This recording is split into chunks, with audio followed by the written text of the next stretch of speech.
कहानियों की श्रृंखला में एक बार पुनः आप सभी का स्वागत है। आज मैं आपके समक्ष दिव्या माथुर की कहानी टकराव लेकर उपस्थित हुई हूँ। यह कहानी इंग्लैंड की पृष्ठभूमि पर लिखी गई है। यदि आपको यह कहानी अच्छी लगे तो कृपया चैनल को सब्सक्राइब करें। दिव्या माथुर की कहानी टकराव। आर यू प्रेग्नेंट माही?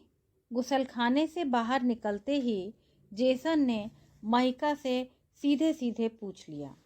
महिका सिर झुकाए कुर्सी पर आ बैठी। हाँ या ना कहने की भी उसमें हिम्मत नहीं थी। उसका सिर फटा जा रहा था और उसे बुरी तरह चक्कर आ रहे थे। इसके पहले कि जेसन अपना प्रश्न दोहराता, महिका एक बार फिर गुसलखाने की ओर भागी। उसे लगा कि जेसन की शंका उसके कंधे पर चढ़े गुसलखाने तक आ पहुंची थी। वह तिलमिला गई। इन कमबख्त उल्टियों ने उसे सरे बाजार ला बैठाया था। Mahi, why didn't you tell me? Mahika की चुप्पी को उसकी हामी मानकर जेसन ने उसे बड़े प्यार से टहोका। आंखें झुकाए वह चुपचाप बैठी रही। उसके कंठ के भीतर जैसे नागफनी फैल गई थी।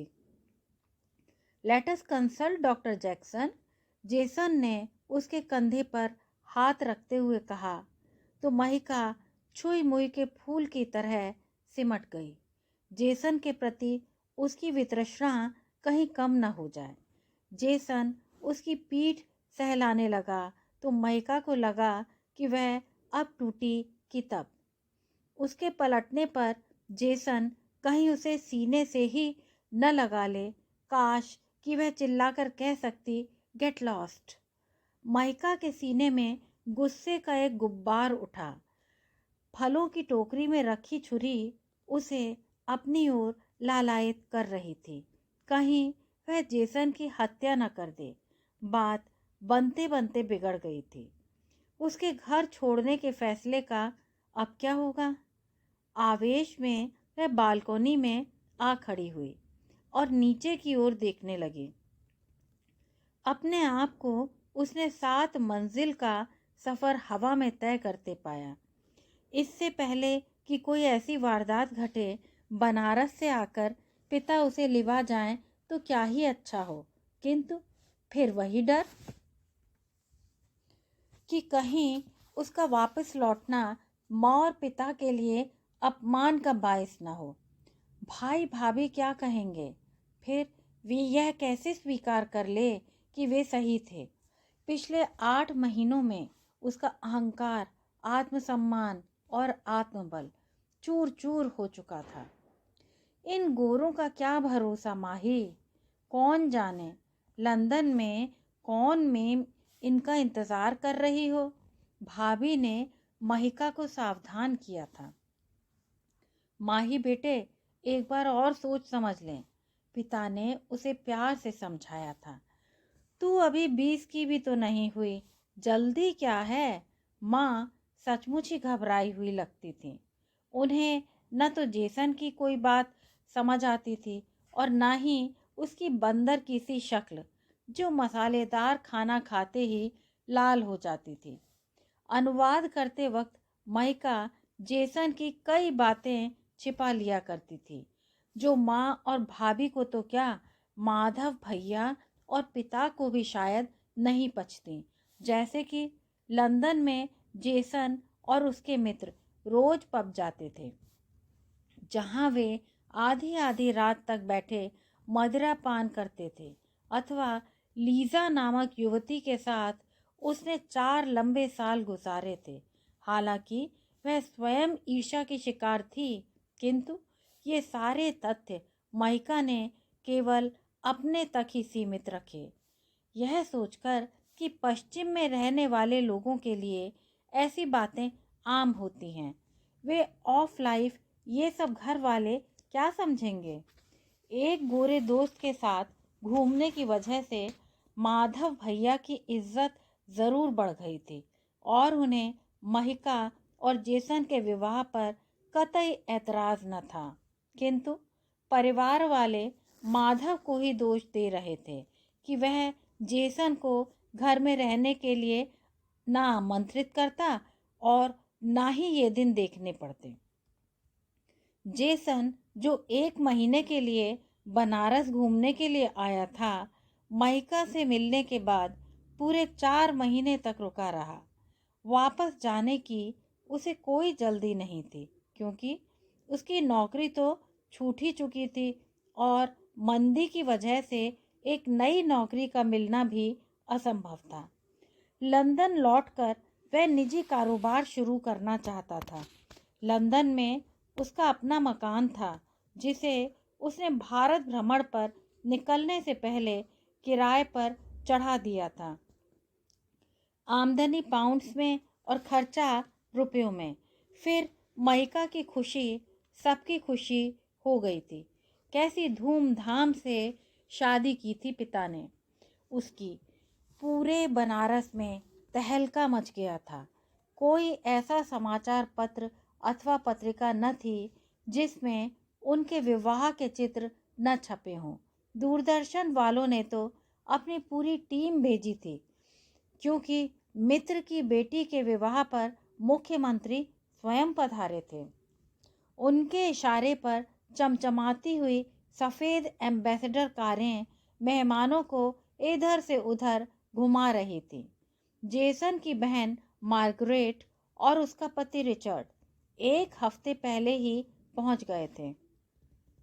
हेनरी और क्लिफ भी अपने दोस्त की शादी में शरीक होने के लिए बड़े जोशो खरोश के साथ आए थे। जेसन की पूर्व माशूका लीसा, जिसका करीब 3 महीने पहले ही विवाह हुआ था, अपने पति डेविड के साथ आई थी, जिसे देखकर मार्गरेट और रिचर्ड तो एक तरफ, जेसन स्वयं हैरान रह गया था। लीसा डेविड से 24 घंटे ऐसी चिपकी रहती थी जैसे वह कहीं उसे खो न दे। उठते बैठते वह उसे चूमती अथवा उसके गले में झूल झूल जाती। महिका को न जाने क्यों ऐसा लग रहा था कि लीसा का यह सारा खेल जेसन के लिए ही था। महिका के ससुराल वालों की ऐसी खातिर हो रही थी कि जैसे वे कहीं के लाट साहब हों। कोई दहेज वहेज का चक्कर तो था नहीं, और इसीलिए महिका के माता पिता खुशी खुशी उनकी छोटी छोटी इच्छाएं पूरी करने के लिए उत्सुक थे। मर्दों को सुनहरी अचकनें भेंट की गई थी, तो लीसा और मार्गरेट के लिए बनारसी साड़ियाँ। महिका के साथ जाकर वे दोनों मैचिंग चूड़ियाँ और गहने आदि खरीद कर लाई थीं, जिन्हें पहनकर वे फूली नहीं समा रही थीं। सहेलियाँ महिका की खुशनसीबी से रश्क कर रही थीं। याद रखना माही, माधव के साथ इस घर का आधा हिस्सा तुम्हारे नाम भी है। जब चाहो चली आना। विदा के समय पिता भावुक हो उठे थे। उनकी बेटी इंग्लैंड जा रही थी। क्या वह जानते थे कि महिका एक दिन लौटेगी? भैया भाभी को पिता की यह बात बिल्कुल अच्छी नहीं लगी। महिका एक अमीर देश में जा रही थी। उसे भला क्या ज़रूरत थी इस घर के आधे हिस्से की? तुम्हारी शादी में पापा जितना खर्च कर रहे हैं ना माही, उतनी तो इस मकान की कीमत भी न होगी। भाभी ने व्यंग में कहा था। माधव और तुम्हारा ब्याह तो शायद हमने यतीम खाने में ही निपटा दिया था। माँ ज़्यादा नहीं बोलती थी, किंतु बहू की बात उन्हें नागवार गुजरी थी। माधव का विवाह भी उन्होंने इतनी ही धूमधाम से किया था। मम्मी, यह घर भैया के नाम ही कर दो। मुझे इसमें कोई हिस्सा विस्सा नहीं चाहिए। महिका को उस घर से या उस घर की किसी चीज़ से क्या लेना देना था? वह तो विलायत जा रही थी, जहाँ बिजली और गैस की कहीं कोई कमी नहीं, जहाँ लोग बाजार जाकर ट्रॉलियाँ भर भर कर सामान खरीदते हैं और वही करते हैं जो उनका मन करता है। बनारस में तो बस बंदिशें ही बंदिशें। उठने बैठने पर, खाने पीने पर, और तो और मुंह खोलने पर भी। महिका तो गलती से बनारस में पैदा हो गई, इसे तो इंग्लैंड या अमेरिका में पैदा होना चाहिए था। महिका के नखरे और ठाट बाट देखकर भाभी और उनकी सहेलियां मजाक में कहा करती थीं, नाक सिकोड़े और भवें ताने। महिका घर से यूं निकलती थी कि जैसे मजबूरन उसे बनारस की गंदी गलियों से गुजरना पड़ रहा था। शायद इसीलिए जैसे ही विदेश में बसने का मौका मिला, महिका ने बिना सोचे समझे हाँ कर दी थी। और इसी बात का डर था माँ और पिता को, पर वे क्या सकते थे। न तो महिका को दुनियादारी की कोई खबर थी और न ही जीवन का कोई अनुभव। किंतु उस वक्त जेसन और लंदन में उसके बड़े निवास स्थान के सिवा उसे कुछ नहीं सूझ रहा था। लंदन में बसने के ख्याल से महिका को अपने जन्म स्थान बनारस के प्रति और भी उदासीन बना दिया था। बहुत पीछे छूट गई थीं बनारस की वे तंग और गंदी गलियां, कूड़े के ढेर जिन्हें साफ करने के लिए लोग पानी के पाइप लगाकर छोड़ देते थे। जहां देखो पानी ही पानी, झाड़ू घुमाते सफाई कर्मियों से रोज की किटकिट, मंदिरों की चिपचिप, रेड़ों पर रखे फल और मिठाइयों पर भिनकती मक्खियाँ और घरों की छतों से फेंके गए चूहों का राहगीरों के सिरों पर जा टपकना, जो अपनी धोतियों को घुटने तक उठाए कीचड़ भरी गलियों में बचते बचाते फचड़ फचड़ चलते चले जाते। तिस पर रोज शाम को बिजली की राशनिंग, आलों में टिमटिमाते दियों की रोशनी में एक हाथ से चश्मा संभाले माँ को अपने दूसरे हाथ की उंगलियों से टटोल टटोल कर चीज़ें ढूंढते देख महिका को बड़ी खीज होती थी। बिजली जाते ही भैया भाभी घूमने निकल जाते और महिका छत पर लेटी मच्छरों की गुनगुन सुनती और तालियां पीट पीट कर उन्हें मारा करती। कम on Mahi, doctor Jackson will see us at 10। ताली बजाते हुए जेसन ने महिका का ध्यान आकर्षित किया। I am already late for work. Mahika एक पब्लिक लाइब्रेरी में अंशकालिक काम करती थी, जहाँ से वह तब तक नहीं उठती थी जब तक कि जेसन उसे लिवाने न आ जाए। घर लौटने के नाम पर भी अब उसे दहशत होने लगी थी। I have informed your librarian that you will be late, but I am all right now. Mahika ने जेसन को एक बार फिर टालने की कोशिश की। No, you look terrible. Jason ने जूते लाकर महिका के पाँव के पास रख दिए और उसे पालतू कुत्ते की तरह निहारने लगा। राजकुमारी महिका, आपके पाँव तो हमें धो धोकर पीने चाहिए, भैया मजाक में कहा करते थे। क्या जेसन भी मजाक उड़ा रहा था उसका? पिछले ही हफ्ते तो भैया भाभी का फ़ोन आया था। वे लंदन घूमने आना चाहते थे। एक दो बार पहले भी वे इसका जिक्र कर चुके थे, किंतु महिका उन्हें टाल रही थी।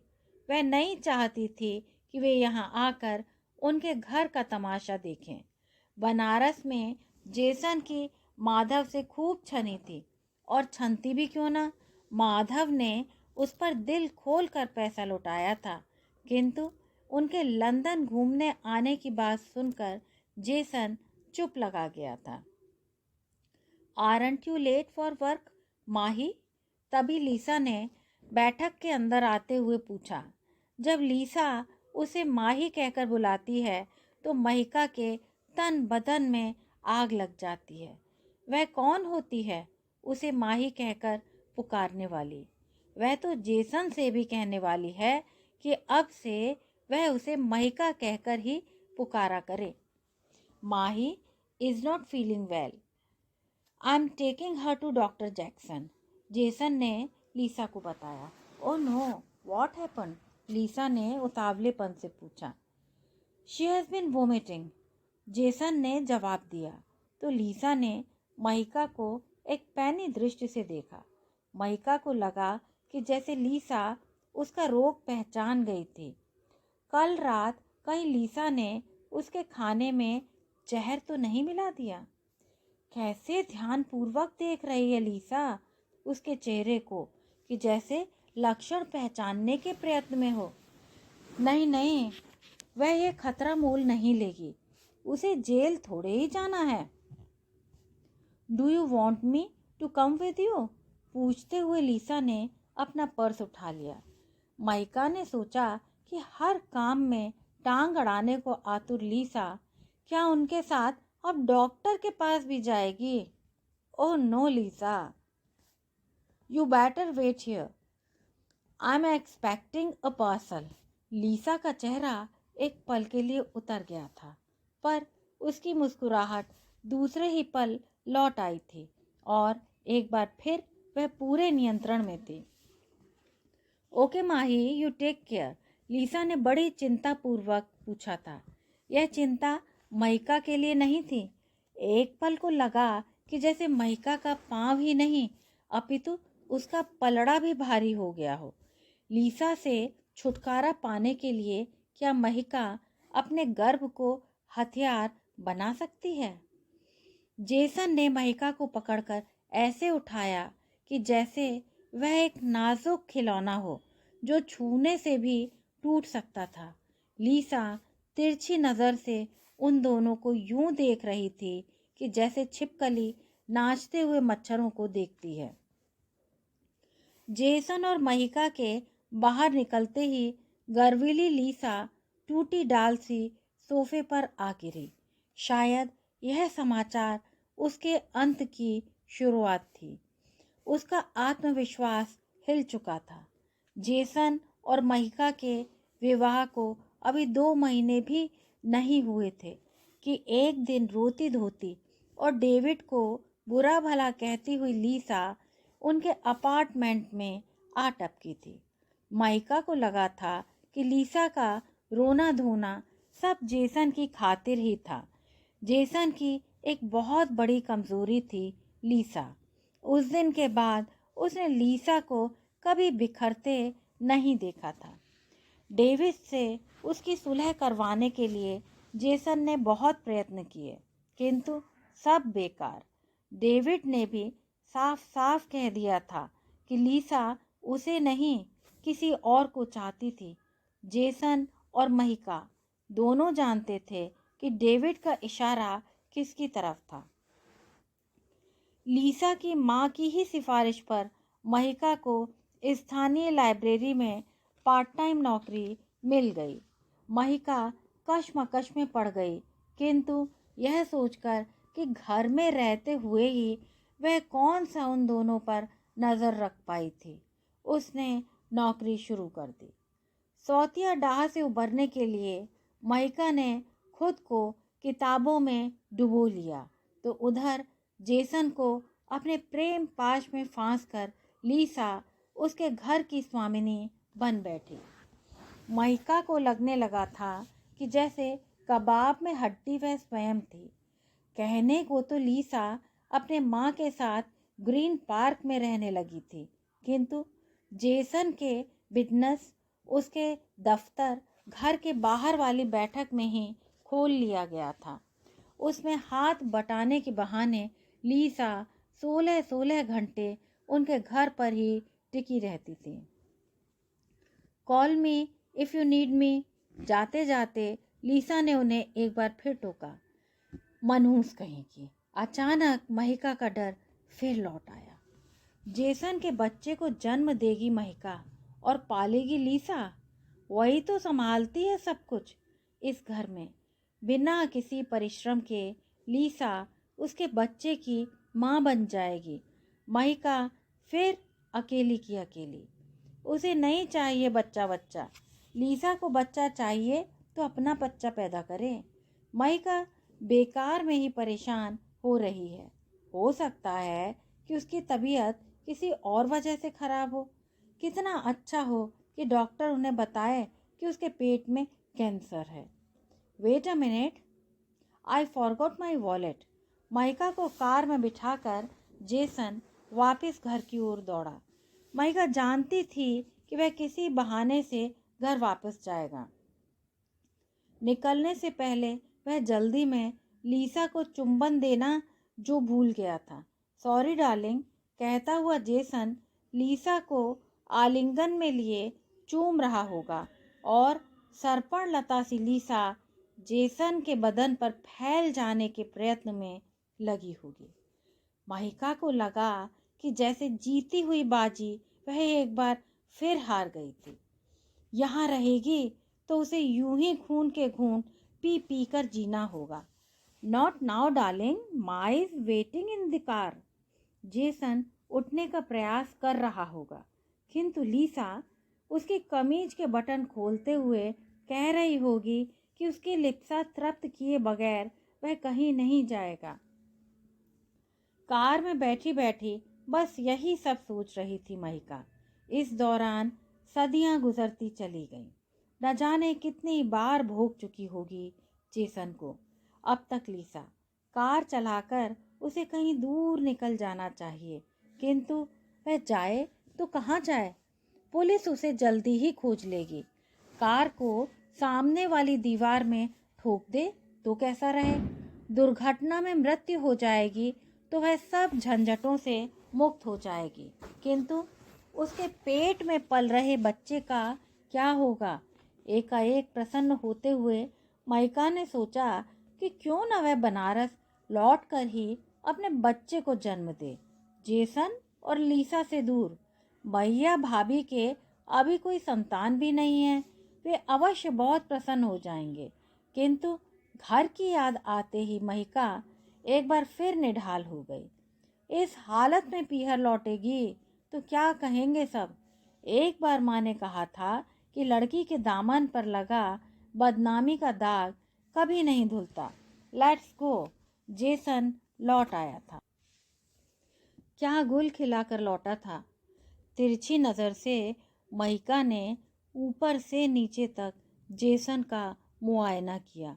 बाल, कॉलर, कमीज, बटन और तो और उसकी पैंट की जिप का भी निरीक्षण कर डाला। Do you still love Lisa? Mahika ने जेसन से एक बार फिर पूछा। Mahi, your mind is full of Banarasi rubbish. Jason हंसते हुए बोला था। Does she love you? Mahi honey, she is just a good friend, a childhood friend. Jason ने हल्के अंदाज में उसे टाल दिया था।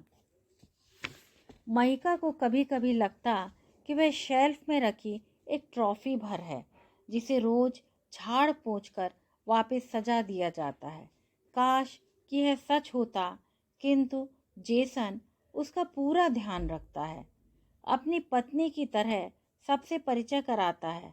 उठते बैठते उसे चूमते हुए हनी और डार्लिंग जैसे शब्दों से संबोधित करता है। फिर भी महिका को यह क्यों लगता है कि वह लीसा के अधिक करीब था। Tell me Mahi, what do you want to eat today? अथवा how was your day? Lisa भी जब तब महिका से बड़े प्यार और आदर से बात करती है, शायद जेसन को जताने के लिए कि वह महिका का इतना ध्यान रखती है, किंतु लीसा की आवाज़ में कृत्रिमता पकड़ने में माही ने भी महारत हासिल कर ली है।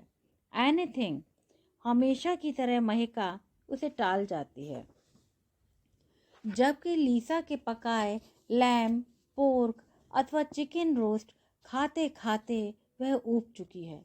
वही जेसन जो मम्मी का बनाया हुआ खाना चटखारे ले लेकर खाता था, लीसा के आते ही एकाएक ब्रिटिश बन गया है। अपनी ही रसोई में वह इंडियन खाना बनाने से डरती है, क्योंकि लीसा को मसाले बिल्कुल बर्दाश्त नहीं है। वह चाहे तो अपने लिए अलग पका सकती है, किंतु उसका मन भी तो हो। इतनी सुस्त तो वह जीवन में कभी भी नहीं थी। भोजन के उपरांत महिका बर्तन उठाकर डिश वॉशर में भरने को उठाती तो है, जेसन उसका हाथ बटाने आ जाता, जैसे कि लीसा को लेकर वह अपराध भावना से ग्रस्त हो। उन दोनों को अकेला छोड़कर माइका अपने कमरे में चली जाती और सोफे पर बैठे टीवी देखते हुए जेसन और लीसा एक दूसरे पर चुंबन बरसाते हुए सोफों की सतहों में समा जाते। तकिए से अपने कान बंद किए महिका सुनती उन दोनों की हवस भरी आवाज़ें और सोचती कि ये आवाज़ें उसकी जलन का ही परिणाम था। बाहर कुछ नहीं हो रहा, कहीं वह पागल तो नहीं हो गई। Honey, let us go for a drive. रात के 11 और 12 बजे के बीच लीसा को घर छोड़ने जाने के पूर्व जेसन हर रोज महिका से औपचारिकतावश पूछता है। सीढ़ियों पर उतरती दोनों की हंसी महिका की आत्म अधिरोपित कैद को बामशक्कत कर जाती है। अपनी भिंची हुई पलकों के पीछे चलते हुए चलचित्र महिका रोक नहीं पाती। लीसा के घर पहुंचते ही दोनों ने अपने कपड़े उतार फेंके होंगे और उनके गुत्थम गुत्था हुए बदन स्वेद में नहा रहे होंगे। संभोग के बाद दोनों साथ साथ लेटे हुए एक दूसरे के होठों पर पुती चॉकलेट से अपना मुंह मीठा करेंगे। आई शुड लीव नाउ, अफरा तफरी में ट्रैक सूट चढ़ाते हुए जेसन ने कहा। बिस्तर पर पड़े शरीर की भूख अभी पूरी तरह से मिटी नहीं होगी। लीसा के मोहक बदन, गुलाबी होंठ और कामोत्तेजक आंखों ने जेसन को फिर से घसीट लिया होगा। बिस्तर पर चील के से पांव फैलाए लेटी महिका की सांसें यकायक फूल उठीं। जेसन को न वह अपने पास बर्दाश्त कर सकती है और न ही अपने से दूर। एक समय था जब जेसन के छूने भर से वह सरोद सी बज उठती थी। आज उसी के टूटे हुए तार उसके जिस्म को छलनी छलनी करने पर तुले हैं। 12 बजे के कहीं बाद जेसन लौटता है तो उसे महिका सोती हुई मिलती है। पूरी तरह से मुतमईन होकर जब वह मीठी नींद में सो जाता है तो महिका उठकर सोफे पर जा लेटती है और देर रात तक टीवी देखती है, जब तक उसकी आंखें जवाब न दे जाएं और उसका दिमाग काम करना बंद न कर दे। गुड मॉर्निंग माही। सुबह चाय बनाकर जेसन उसे प्यार से उठाता है तो महिका उसके चेहरे पर अपराध भावना के चिन्ह ढूंढती है। कभी तो कहेगा जेसन कि वह अपने किए पर शर्मिंदा है, किंतु नहीं। उसके भोले भाले तीखे नैन नक्श वाले चेहरे पर महिका को अपराध का नामो निशान नहीं मिलता।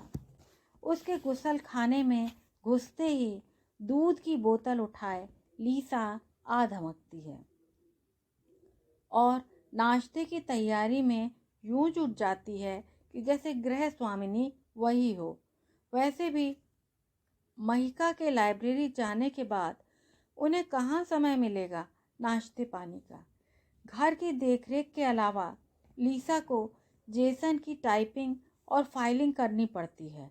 पत्र और ईमेल्स देखने होते हैं। बिजली, पानी, गैस, फ़ोन आदि के बिल्स भरने होते हैं। कार की MOT, रोड टैक्स और सर्विस के अलावा उसे टैक्स भी फाइल करना होता है। तगड़े वेतन की एवज में जेसन उससे कस के काम भी लेता है। यदि लीसा कहीं मर मरा जाए हा तो क्या महिका ये सारे काम संभाल पाएगी। गुड मॉर्निंग माही। महिका नहाकर बाहर निकलती है तो ताजे अंदाज में मुस्कुराती हुई लीसा उसका स्वागत करती है, किंतु उसकी आवाज़ में महिका न जाने कितने तंज सुन सकती है। जब तक जेसन वापस पहुंचा होगा तुम तो सो चुकी होंगी, या तुम्हारी रात कैसी गुजरी, या फिर यदि तुम्हें सचमुच कोई फर्क नहीं पड़ता माही तो मेरे जेसन को तुम छोड़कर चली क्यों नहीं जाती। जेसन और लीसा से आंख चुराती हुई महिका अपना सिर हिलाकर चुपचाप बैठ जाती है कि कहीं वह भी उनकी हवस की चपेट में न आ जाए। कितनी कायर और डरपोक है ना महिका। अपने अल्प वेतन की दुहाई देकर वह जेसन की सुरक्षा में आराम से मुटा रही है। लोग सड़कों और पुलों के नीचे भी तो रहते हैं। उसने तो यहाँ औरतों को भी फुटपाथ पर सोते देखा है। क्या हुआ जो उनके भिनकते शरीरों से बदबू आती है। महिका भी अपना स्लीपिंग बैग लेकर उनके पास चली जाएगी, किंतु नहाने धोने और टॉयलेट की याद आते ही वह अपना संकल्प तोड़ देती है और फिर स्वयं को प्रताड़ित करती रहती है कि उसके बस का कुछ भी तो नहीं। What's her problem Jason? Mahika से सचमुच सहानुभूति दिखाती हुई लीसा जैसे आंखों ही आंखों में जेसन से पूछती है कि वह क्यों नकचढ़ी महिका पर अपनी जान हलकान कर रहा है, जो न किसी बात का जवाब देती है, न हंसती है, न मुस्कुराती है, बाहर जाने के नाम से भी बिधकती है और काम के नाम से जिसकी जान निकलती है। उसे कौन समझाए कि महिका की सारी प्रॉब्लम्स की जड़ लीसा खुद है। She is entirely from a different background. असंतुष्ट लीसा को समझाने का प्रयत्न करता रहता है जेसन। क्या महिका एक जानवर है जिसे वह किसी चिड़ियाघर से उठाकर लाया है? वैसे भी बैकग्राउंड से प्यार अथवा प्रतिबद्धता का क्या संबंध है? पूरी रात की रति क्रिया के बाद आकर कह देना कि इट डिडंट मीन एनीथिंग कि महिका क्या मायने ले। ईर्ष्या और बदले की भावना से ग्रस्त महिका ने एक मर्तबा चाहा था कि अपने पड़ोसी माइटी मिक के साथ वह भी एक रात गुजारे और सुबह वापस आकर जेसन से कहे कि इट मैंट नथिंग। पहले ही सुबह लाइब्रेरी की ओर जाते समय कुछ युवकों ने माइका से छेड़खानी की थी तो माइटी मिक ही काम आया था। हालांकि उस समय तो महिका माइटी मिक से भी डर गई थी। न चाहते हुए भी महिका उसे अपने साथ चलने से नहीं रोकती, क्योंकि टावर हेलमेट के 9-10 साल के बच्चे भी जेब में छुरे लेकर घूमते हैं। खून की खुशबू की आदत है उन्हें। लड़ना भिड़ना, गोलियां चलना और रेप्स रोजमर्रा की घटनाएं हैं यहाँ, किंतु यह सब जेसन और लीजा को पब जाने से नहीं रोकते। बनारस में वह भी तो राजकुमारी की तरह सड़क पर चला करती है, किंतु वहाँ वह अपनों के बीच थी। यहाँ तो उसे सबसे डर लगता है। निकल इस गंदगी से। महिका कभी कभी अपने को धकेलती है, किंतु उसके दिमाग से जेसन और लीसा के मैथुनी चित्र हटें तो वह कुछ सोचे। गर्व की वजह से शायद उसके हार्मोन्स भी अति सक्रिय हो उठे हैं।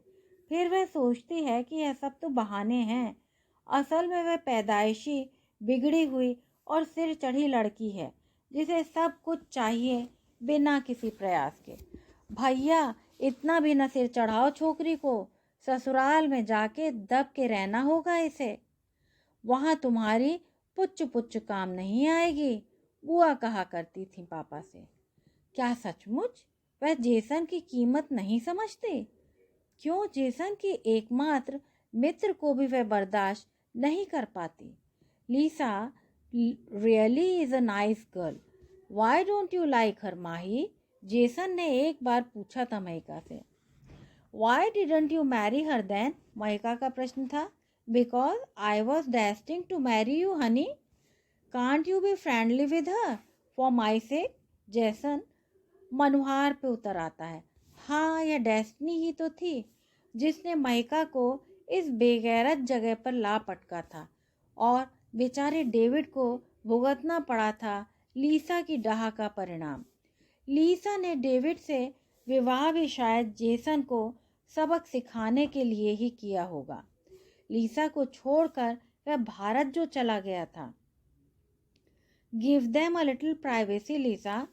पिछले ही हफ्ते की तो बात है कि एक पार्टी में डेविड ने लीसा को सबके सामने लताड़ दिया था। सोफे पर अकेली बैठी महिका को देखकर वह शायद सब कुछ जान गया था।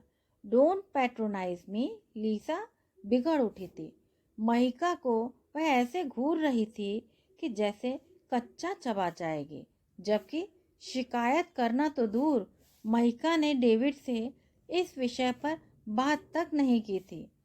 वह तो उसे पार्टी में भी जबरदस्ती ही लाई थी, शायद इसलिए कि महिका को छोड़कर वह लीसा के साथ वहां जाता तो लोग बातें बनाते, और वह इत्मीनान से जेसन से बतिया रही थी।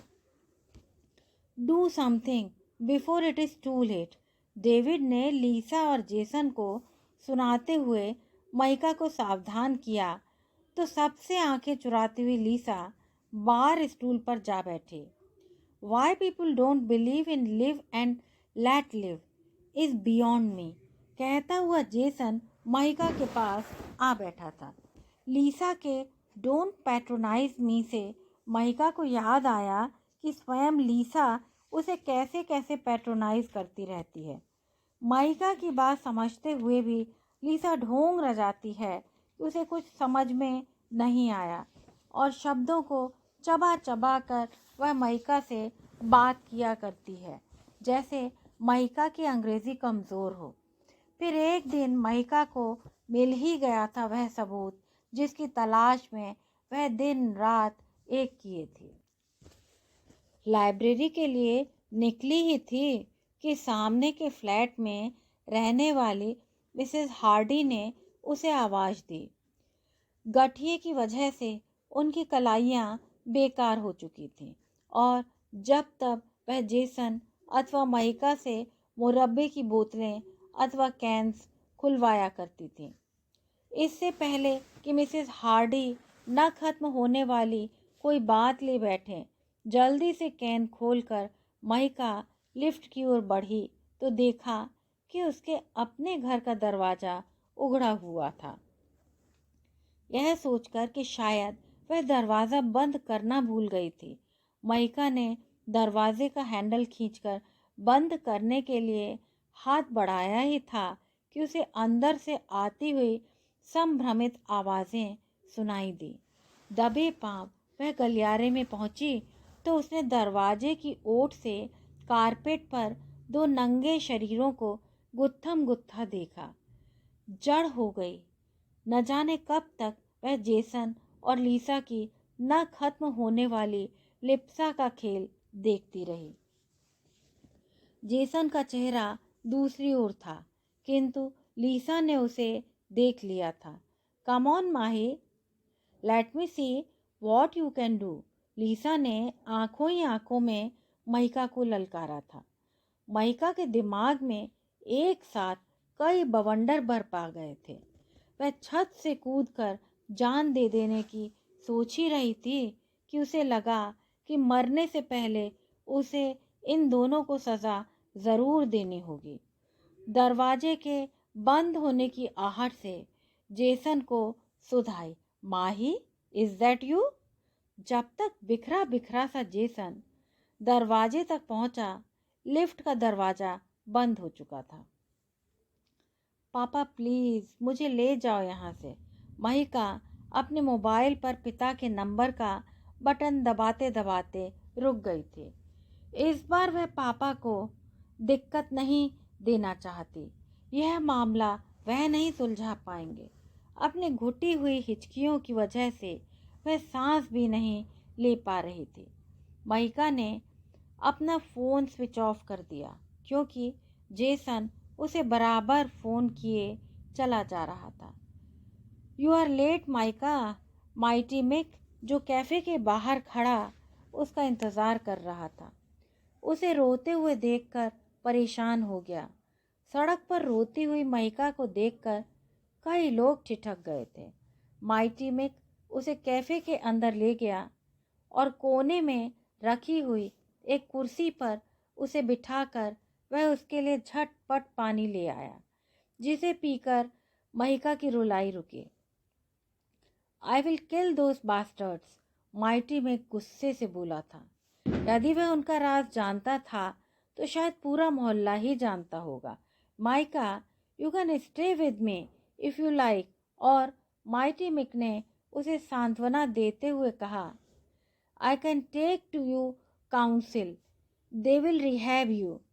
माइटी मिक का धन्यवाद करती हुई महिका उठ खड़ी हुई थी।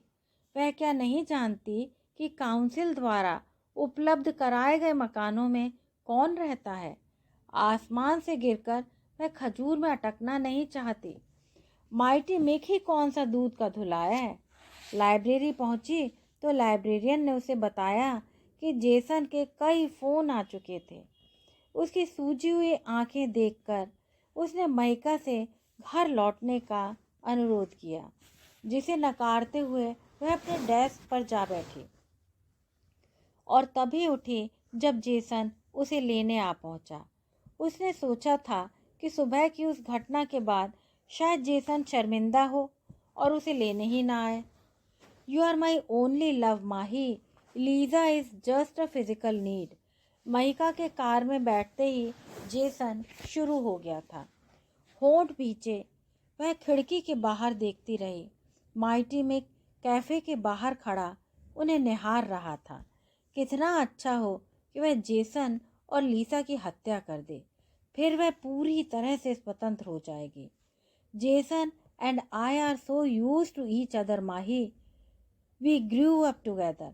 घर पहुंची तो लीसा भी वही राग अलापने लगी और जाते जाते वह महिका को इशारा दे गई कि यदि इस घर में रहना है तो उसे निभाना होगा।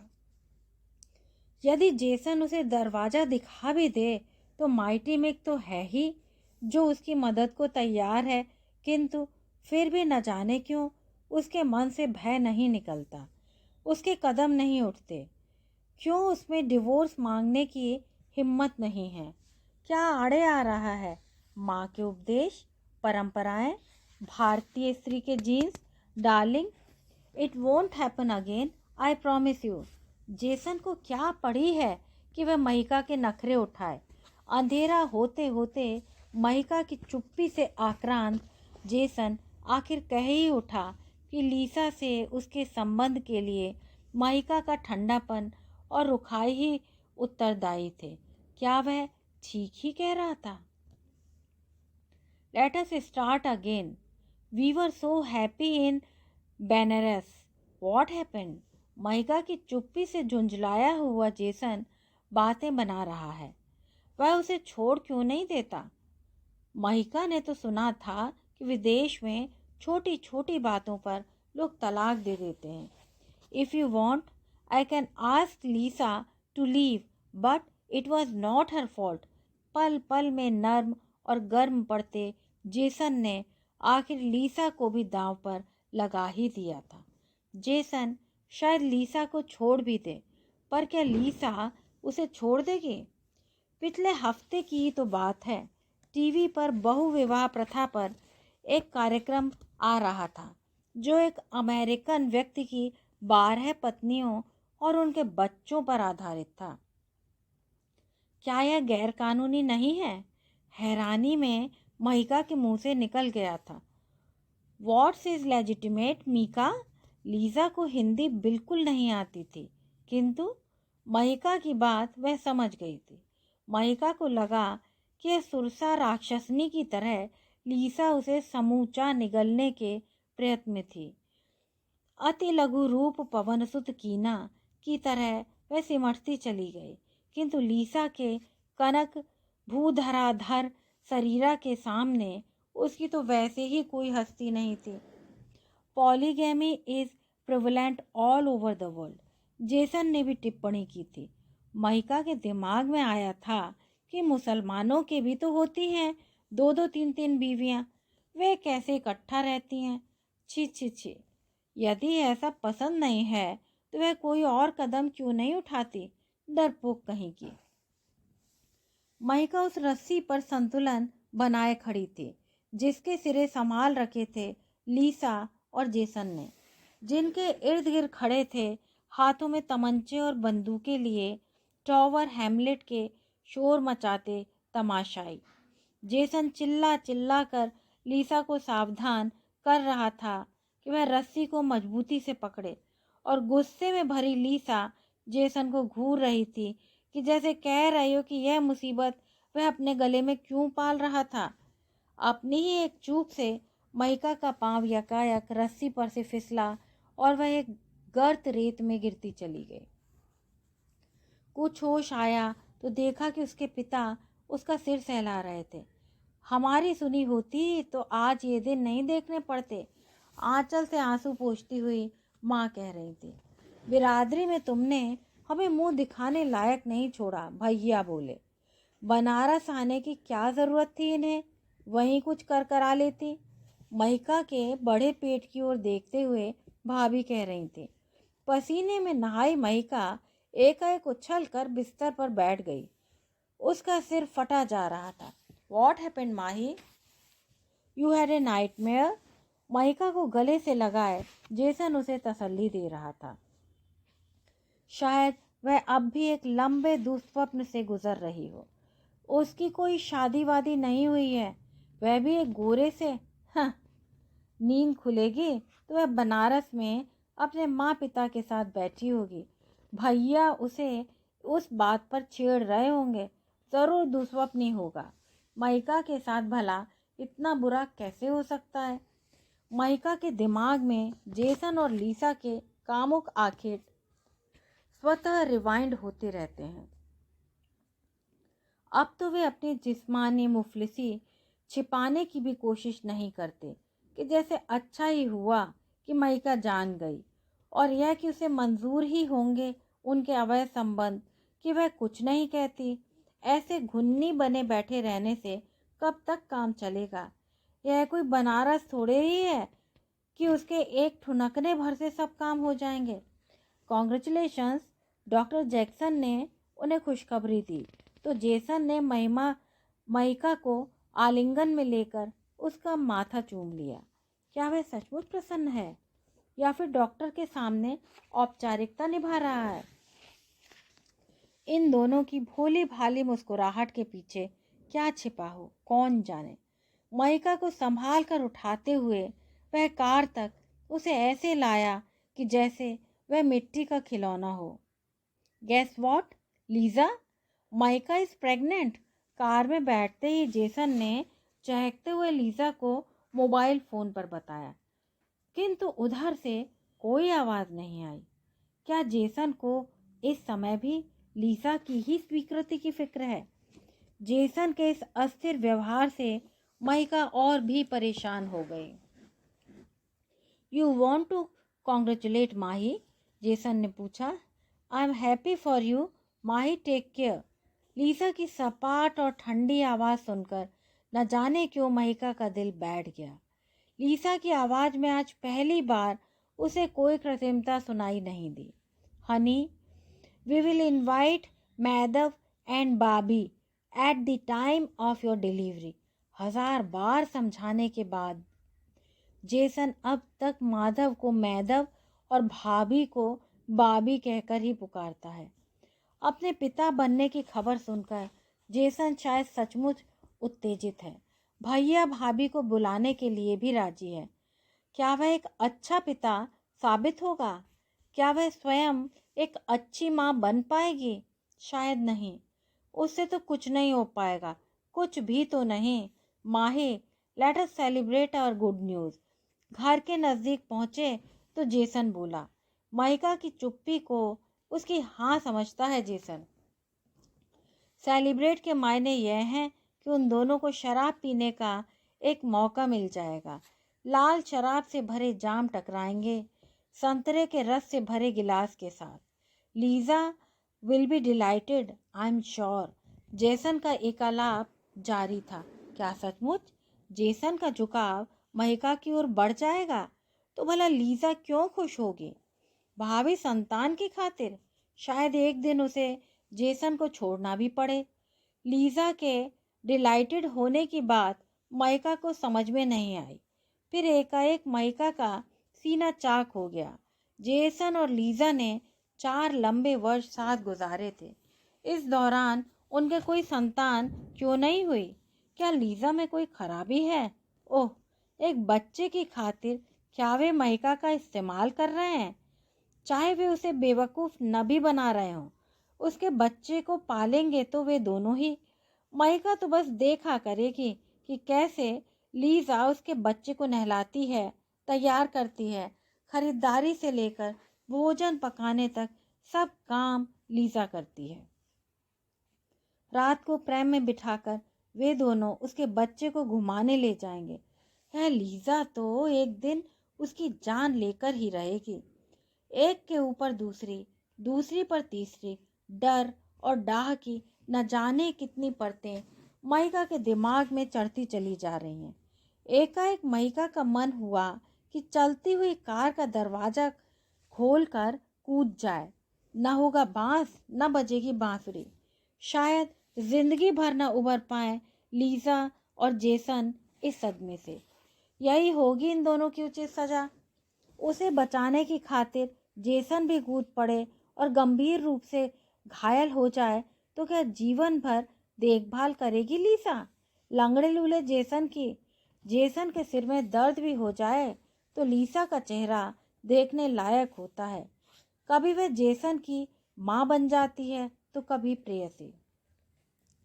तभी तो जेसन उसे छोड़ नहीं पाता। लीसा और जेसन एक दूसरे के लिए ही बने हैं। महिका से तो कुछ नहीं होता, कुछ भी तो नहीं। भाभी ठीक ही कहती थी कि घुन्नी महिका के बस का कुछ भी नहीं। वह खुद को तो संभाल नहीं पाई, बच्चे को कैसे संभाल पाएगी? क्या ऊल जलूल सोचती रहती है महिका भी। जेसन और लीसा को सताने के लिए वह क्या अपने अजन्मे बच्चे को भी दांव पर लगा देगी? उसे लगा कि उसे किसी दिमागी डॉक्टर की सलाह लेनी चाहिए।